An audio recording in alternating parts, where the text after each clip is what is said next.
Hello, welcome to my channel, Another Bibliophile Reads. I am here today to give an overview of two books that I read for March Mystery Madness. And this was the author that was selected by my vote. I had originally put up a vote about 5 different authors, and the winner of that vote was very heavily for Mickey Spillane.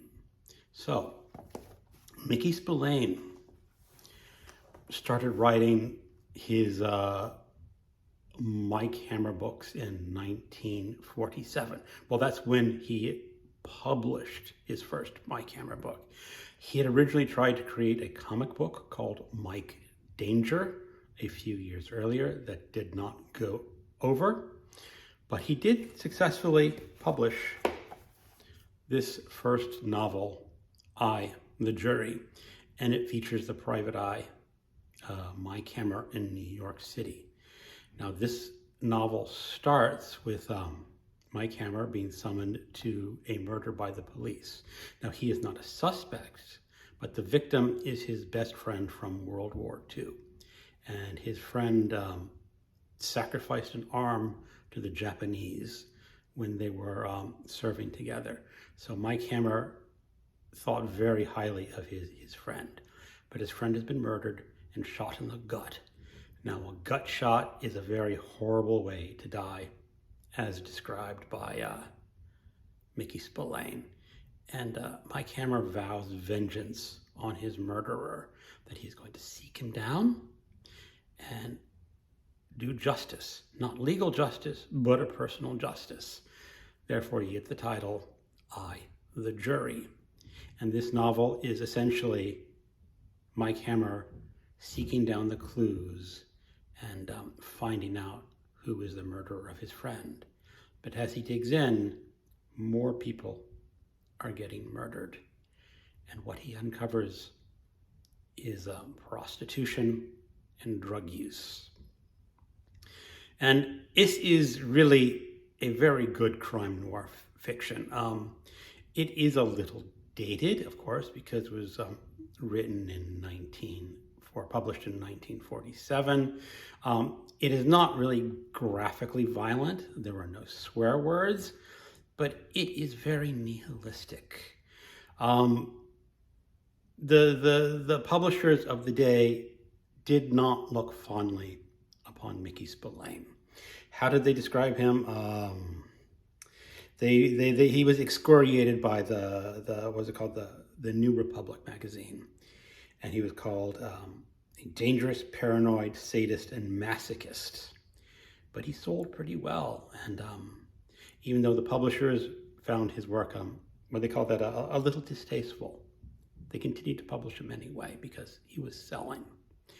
Now, this is a novel I can highly recommend. Anyone who likes crime fiction should really enjoy I, the Jury. So that comes highly recommended. The second book that I read for the March Mystery Madness 2x2 was the second in the Mike Hammer series. My gun is quick, and I have to apologize. The cover on this one is nowhere near as good as the pulp cover on I, the Jury. But in this one, it is Mike Hammer. He has just come off a very successful case. There was a writer who threw his manuscript down a trash chute and then regretted throwing his manuscript down the trash chute, and had Mike Hammer go seek out all the garbage areas for his manuscript. And Mike Hammer got the manuscript and got a whole bunch of cash back for it. So he went to a late night dive bar filled with cash. And in that dive bar was a redhead. And it was clear that the redhead was a prostitute. And as he described her, that she looked like a prostitute that has seen a few miles. But he felt very sorry for her. And he gave her $150, which back then was not an insignificant amount of money. But he was flush with cash from his last job, so he decided to do the nice thing and give this woman some cash and say, go buy yourself some new clothes and get yourself a real job. And he went off to go home. A day or two later, the redhead is found dead in her new clothes. It looks like a hit and run. The autopsy says the neck is broken in a very strange way, but it could be a hit and run. My camera doesn't believe it. And he starts investigating her death. The police are saying it's a hit and run. The insurance companies are happy it's a hit and run. It's just a settled case. But my camera pushes the police and says, let me investigate this redhead. No one knows who she is. She's nameless. She's going to go into a pauper's grave unless I find out who killed her and who she was. And therefore, then my camera again goes investigating.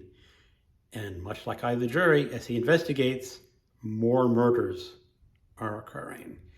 And poor my camera can't figure out the connection between the redhead and the murders and what is going on. So that's the essential of My Gun is Quick. Now, I did not enjoy this as much as I enjoyed I, the Jury up until the very end. At the last chapter, this book redeemed itself a little bit. I did sort of know who the killer was. Just because I've read so many mysteries, I can pick this out because you know that the killer is a character in the book. There was one other character that I was suspicious of, so there was a secondary possibility, but no. Now, the thing is about my camera is in both of these books, he falls madly in love with a beautiful woman. And because it's a series, he has to fall in love with a beautiful woman, probably in every book. I have not read other of the My Camera books. Well, that's not technically true. I did read Vengeance is Mine many years ago, but I can't remember a lot about it. But I'm pretty sure there was a beautiful woman, lots of murders, and lots of guns. And it's very odd. He was very popular in the 50s and 60s, made a ton of dough writing these books, but he seems not to have grown as much after that. He was still popular, but he had his heyday in those 50s and 60s. And this book is definitely worth reading. I may have read it too quickly after reading I, the Jury. I probably should have given it a rest of a month or two, just because I am not a binge reader. I like separation and a lot of distance and sample other fares before going back. And I'm going to guess that his books are pretty formulaic. They're all going to follow. My Camera has a case, beautiful dame, lots of murders, big bloody ending. Not too bad for a crime novel. So that's really all I have to say about Mickey Spillane and My Camera for now. I am going to go back and read some more of these series later on this year, but for now, thank you for watching and have a good day. Goodbye.